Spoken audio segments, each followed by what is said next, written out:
Assalamualaikum warahmatullahi wabarakatuh. Alhamdulillah wa syukurillah. Wassalatu wassalamu ala rasulillah wa ala alihi wa sahbihi wa mawalah. Assalamualaikum Abang Kiai. Salam. Kita ketemu lagi nih Bang. Alhamdulillah. Alhamdulillah Abang berkenan menyempatkan waktu meskipun suasana libur panjang orang-orang. Ya.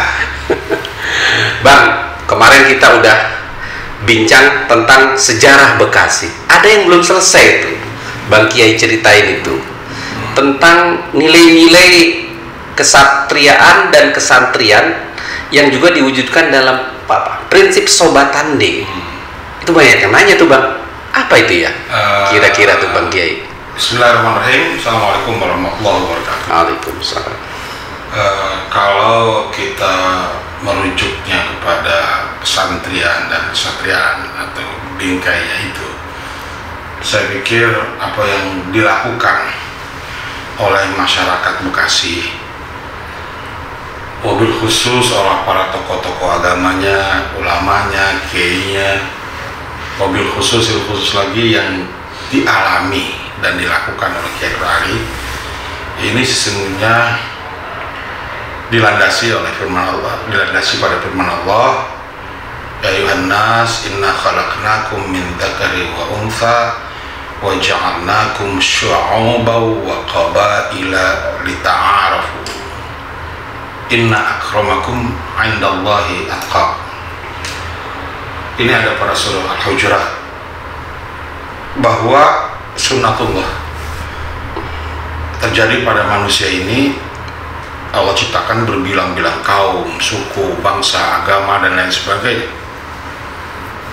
Maka kewajiban manusia untuk membangun sinergitas, membangun sinergi antara yang berbeda-beda tadi.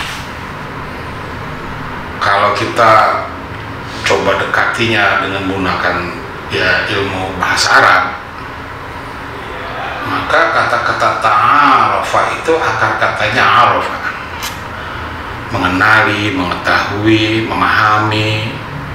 Tambahin dengan tak dan alif, maka saling interaksi antara, saling mengenali, tidak sepihak, dua-duanya saling memahami, memahami karakter, memahami budaya, memahami personality, memahami adat istiadat dan lain sebagainya.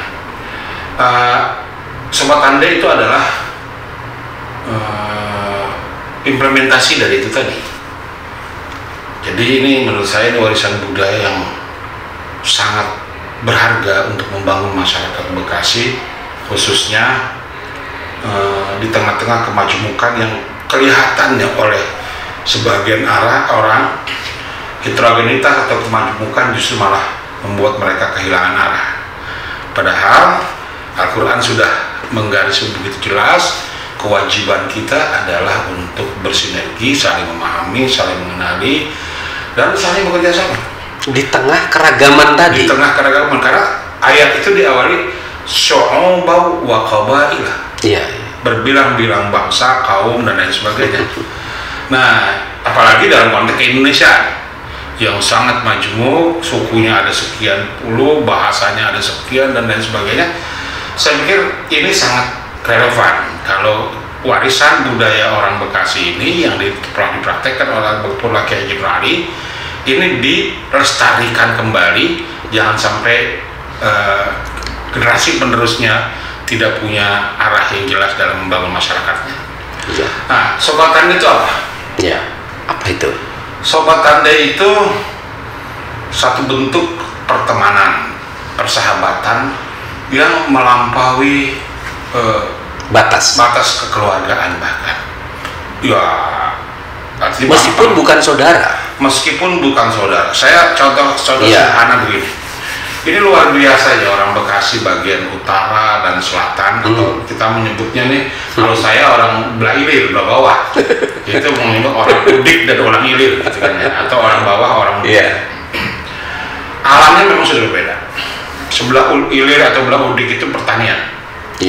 Pertanian, semua ladang-ladang sawah dan lain sebagainya di belah ilir, belah bawah. Sebelah selatan itu perkebunan. Maka bentangan kebun karet itu ya kalau kita tarik dari wilayah Bekasi saja, dari Pondok Gede, Jatuhasi terus sampai ke Cibitung, Setu dan lain sebagainya. Kemudian tentunya perbedaan perbedaan alam ini sendiri, iklim dan lain sebagainya, geografis ya, tidak membuat mereka yang menarik, bukan malah membuat mereka berpisah. Justru ada hubungan yang saling tergantung antara mereka. Ya, misalnya apa? Misalnya begini, di daerah perkebunan selatan itu banyak dipelihara hewan-hewan ternak, kerbau, sapi dan lain sebagainya. Dan buah-buahan tumbuh begitu luar biasa, rambutan, semangka, durian, semua ada di selatan. Sedangkan di utara, itu hanya pertanian. Tidak ada rambutan, tidak ada durian, tidak ada cabai, tidak ada duku, tidak ada. Kalau laut, perikanan, itu produk-produk laut. Iya, bukan dari pertanian ya, perikanan. Nah, bagaimana mereka bersinergi, membangun saling ta'aruf lah. Ketika musim bajak, orang-orang utara, orang-orang bawah, orang-orang ilir ini itu meminjam, atau orang selatan meminjamkan kerbaunya untuk dijadikan alat pembajak. Untuk di daerah utara. Baik. Nah, sebulan, 2 bulan, waktu zaman itu kan agak lama bercocok tanam. Setelah tugas kerbau itu selesai, dibawa kembali ke selatan, berjalan kaki, dituntun, karena zaman itu transportasi hanya masih dengan kaki ya, belum pakai yang lain. Itu berbaris bukan satu, puluhan, belasan kerbau ke selatan. Itu ke rumah sobat tandanya masing-masing. Jadi orang utara punya sobat tandai di selatan, orang selatan punya sobat tandai di utara. Begitu sebaliknya, ketika musim panen, ini padi yang ada, sawah yang ada di utara ini belum boleh dipanen kecuali sama orang selatan, karena mereka nggak punya sawah, sedikit sawahnya. Sebaliknya pula orang utara ketika musim buah di selatan itu menikmati segala macam buah-buahan ya, meskipun kagak punya pohonnya. Dan keharmonisan itu begitu luar biasa. Begitu luar biasa. Yang paling real, yang paling nyata, dan itu dirasakan hasilnya oleh masyarakat Bekasi bahkan Indonesia. Sobat tandai antara bapaknya atau orang tuanya atau ayahnya Kiai Nur Ali dengan Cio Watsyo. Ini dari suku etnis berbeda. China, agamanya berbeda. Strata ekonomi juga berbeda. Ya kan, mereka tuan tanah. Iya kan? Iya. Suatu hari, ini cerita riwayatnya bapak saya, biar saya yakin mutawatir dan masyhur di kalangan keluarga kami. Iya. Karena bapak saya itu adanya Kiai Nur Ali. Jadi riwayat ini saya mutawatir dah. Iya. Potensi atau talenta Kiai Nur Ali itu tercium oleh kiai-kiainya dari mulai belajar dari kecil. Mulai ketika beliau pada umur 15-16 tahun mondok di pesantren Al-Barzukiyah di Cipinang Muara, Kiai Marzuki Al-Mirsad. Kata Kiai Marzuki, anak ente ini punya potensi, kirim sekolah kalau bisa ke Mekah nih. Kira-kira gitu. Ini Haji Anwar, ayahnya Kiai Nur Ali. Iya. Ya, dapat informasi seperti itu, luar biasa gembiranya. Nah, dia tidak berkeluh kesah, tidak gelisah, tapi dia punya yakin ini ada sobat tandai, dia akan bisa bantu. Pulanglah, berceritalah kepada Cio Watsyo tadi. Cio, makanya Cio. Panggil gitu ya. Gua ini katanya, anak gua ini gua bahasa Bekasi. Memang Kiai Nur Ali sering menggunakan kata-kata gua kepada teman mainnya. Gaul betul. Gua ini pengen ngirim anak gua ke Mekah. Kiainya sudah belajar ke Mekah. Kebayang kan? Wah, jauh. Biayanya berapa? Yang menariknya ngomongnya sama orang yang berbeda agama. Ya udah, lu mau pakai berapa duit? Gitu, berapa gitu kan. Nah, kagak pakai proposal, tidak bagi borah, tidak bagi jaminan. Cuma dia bilang nanti katanya kalau Pokoknya sebelum anak gua pulang kira-kira 5-7 tahun gua lunasin dah utang gua. Udah siapin dana, duit kayak kan ngelari kemas-kemas berlayar dari Tanjung Priok sampai ke Jeddah kurang lebih 6 bulan, ya kan. 7 tahun kemudian pulang ke Bekasi, dan saya pikir tidak ada yang bisa menyaksikan lagi betapa berharganya tadi ya apa kita kan pinjaman tanpa borak tadi yang diberikan oleh Ciowat Syong kepada Haji Anwar yang akhirnya melahirkan Nur Ali yang kemudian menjadi pahlawan nasional. Masya Allah, ini luar biasa. Iya. Nah, makanya saya pikir ini sebuah hasanah budaya yang harus dilestarikan. Kemudian satu contoh lagi yang berkaitan langsung dengan Kiai Nur Ali. Tahun 64 Kiai Nur Ali membuat pesantren. Nama pesantrennya waktu itu Al-Baqiyatus Sholihat. Nanti kita cerita tentang Al-Baqiyatus Sholihat. Putri, khusus putri. Murid santri pertamanya 12 orang. Sebagai ulama yang bertanggung jawab, menerima amanah, dia khawatir keselamatan anak-anak putrinya atau santri-santri putrinya. Maka beliau ini ingat, wah ini gue punya temen nih, adanya Wat Syong tadi namanya Ciowat Eng, anaknya ada beberapa yang masih hidup, nanti bisa kita ajak ngobrol. menarik. Syong, sekretarisnya Kiai namanya Saulin Arif, Kong Saulin, diminta untuk memanggil. Kong Saulin itu sekretarisnya Kiai Ali. Itu Muslim. Juru tulis Muslim, Saulin Arif. Tapi Saulin, bukan Saulin, Saulin Arif. Iya. Dia dulu panggil katanya Wateng kemarin. Iya. Terus datanglah ke rumah Wateng. Lu dipanggil Kiai Nur Ali. Lah, ada apa ya Kiai manggil gua? Gitu kira-kira. Ini karena sudah ini gambarnya komunikasi sudah panjang jauh sebelumnya dan akrab ya gitu. Datanglah, ceritalah Kiai Nur Ali. Gua diamanati sama orang tua, wali murid, wali santri untuk mendidik anaknya. Ini ada 12 orang nih.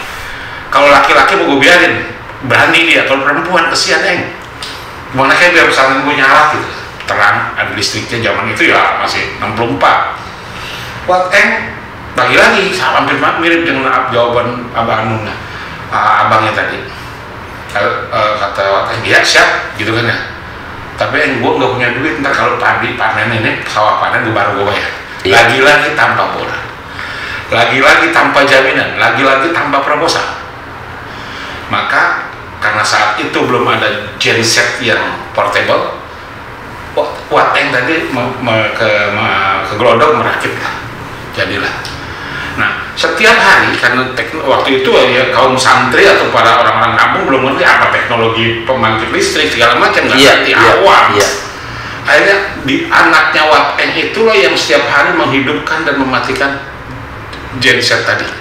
Dia ngidupin sampai matiin anaknya. Jadi kalau jam 5 sore itu dihidupin, dan itu di pesantren, di tempat yang nggak ada hubungan sama dia, sama sekali. Agamanya beda, etisnya beda. Iya, sama sekali. Itu budaya Bekasi. Nah, terus sore paginya juga dia harus balik lagi. Jarak tempuh antara Bekasi Ujung Harapan dengan rumahnya di Kawah Bambu Kuning sini ke Buyung itu lumayan 7 kilo 8 kilo. Jalanan belum badak, melewat pakai penggunaan traktor besar. Bayangin udah meminjamkan, berkorban waktu, tenaga, dan itu bolak-balik tanpa dibiaya. Dan ditugaskan untuk melatih beberapa SDM orang santrinya Kiai untuk belajar. Kalau mereka bisa 2-3 bulan atau mungkin setahun baru lepas. Orang ini masih hidup. Pelakunya pelari sejarah masih hidup. Nanti kita akan memperkuat tentang budaya Sobat Tande tadi. Dan ternyata apa yang sudah dilakukan oleh Kiai Nur Ali begitu dahsyat dampaknya. Tadi untuk pesantren pendidikan, kemudian untuk bangsa dan negara dan lain sebagainya.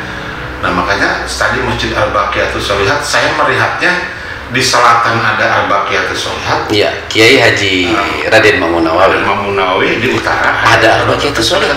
Dan pertama-tama lembaga di Atako yang sekarang Atako ini diberi nama Al-Baqiyatus Sholihat itu, dan masjidnya pun Al-Baqiyatus. Itu kok bisa janjian apa gimana? Ini saya yakin bahwa ini ini betul-betul satu ya ikatan yang luar biasa. Karena ada ikatan itulah antara orang Ilir, orang bawah dengan orang Udik, antara dua tokoh besar. Bahkan ada yang antar berbeda agama, keyakinan. Nah, saya pikir buat bocah Bekasi atau orang Bekasi atau masyarakat Bekasi dalam menyikapi kemajmukan heterogenitas ini, ya coba kita merujuk pada tadi saya sudah sebut firman Allah, pengalaman keluarga Kiai Nur Ali dan lain sebagainya, potret sosial kehidupan masyarakat Bekasi sampai ke kegiatan ekonomi ya Pak. Iya, ekonomi. Masya Allah. Saya pikir ya inilah ya kita kewajiban kita generasi penerusnya, meneruskan ya, melestarikan, dan saya pikir tidak ada orang di Bekasi yang tidak ingin hidup nyaman. Semua pengen nyaman.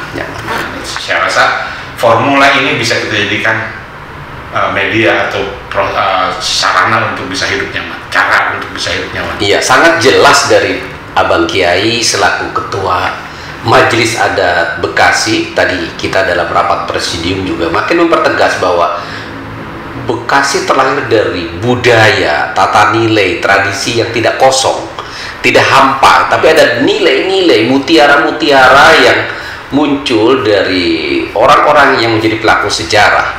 Yang Pak Kiai juga selalu sebut tentang kesatriaan dan kesatrian ini.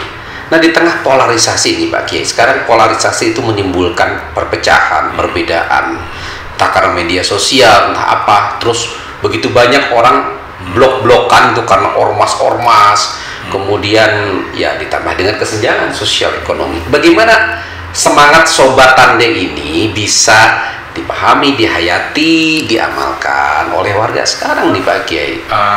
Mohon maaf, saya menggunakan coba memahami ta'arufu tadi. Ta'arufu tadi dan menggunakan ya, mohon maaf, mungkin saudara-saudara atau teman-teman yang sudah biasa membaca analisa statistik, ta'arufa itu kalau kita hitung menggunakan rumus korelasi, pengaruh X mempengaruhi Y berapa besar, Y mempengaruhi X berapa besar. Yang terjadi pada Sobat Tanda itu tidak ada satu pihak yang lebih dominan, equal, setara. Oke. Kesetaraan, nggak boleh ada yang dominan. Jadi merasa lebih, karena ukuran dominan menurut Allah atqakum.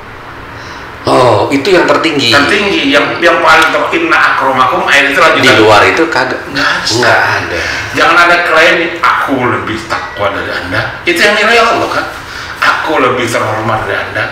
Aku lebih mulia dari Anda. Saya pikir ya tadi di awal kita pernah menyinggung, karena semua lahir tidak pernah pesan mau etnis apa, bahasanya apa, sukunya apa, itu hak prerogatif Allah, otoritas Allah. Jangan cuma karena perbedaan itu kita menilai, merendahkan orang, melecehkan orang, mengangkat etnis tertentu, menghindar etnis yang lain. Saya pikir ini gitu. Nggak perlu terjadi. Kalau bisa diusahakan untuk tidak terjadi di Bekasi. Makanya yang tadi Abang Kiai bilang masyarakat Nusantara betah di sini tuh. Ya. Bahkan masyarakat mancanegara. Luar biasa. Saya pikir investor-investor dari mancanegara itu mereka datang bukan tanpa survei, bukan tanpa kelayakan sebelumnya. Pasti. Iya. Saya rasa itu yang barangkali yang mudah-mudahan lah semua itu akan menghantarkan kita jalan ketakwaan, jalan kebaikan buat kebaikan semua. Bersama. Karena kita kata Allah, innallaha yuhibbul muqsitin. Allah menyukai orang-orang yang bersikap adil. Ya, gitu. Jadi tadi tidak boleh ada yang merasa paling atau dominan. Kalau bahasa lainnya mungkin sekarang ada yang monopoli, nggak boleh. Terus keserakahan pihak tertentu atas nama kelompok orang kaya, berkuasa, hegemoni atau mayoritas, minoritas itu pakai. Jadi Sobat Tanda itu dengan spirit yang dibangun oleh pendiri bangsa, Bhinneka Tunggal Ika, toleransi, keserasian itu betul-betul selaras rasi ya. Pakai sering saya senang tuh dengar bahasa kayak orkestra, apa maksudnya itu BKMB hadir seperti konduktor, apa maksudnya itu Bang?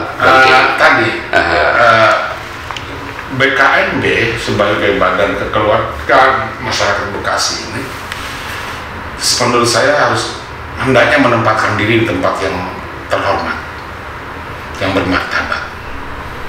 indikator terhormatnya atau bermanfaat memahami bahwa dia hidup di tengah-tengah masyarakat yang heterogen, yang majemuk. Itu satu. Nah, kemudian bisa mengambil peran yang tepat dengan tepat. Perannya tepat. Saya ambil contoh begini. Sejak zaman dahulu kala, Bekasi itu didatangi. Katakan kalau zaman kemerdekaan adalah para pejuang-pejuang kemerdekaan. Karena ini adalah bentengnya Jakarta Raya. Ada di sini. Mereka ingin membela negara, datang para prajurit tentara berbagai suku, berbagai agama datang sini.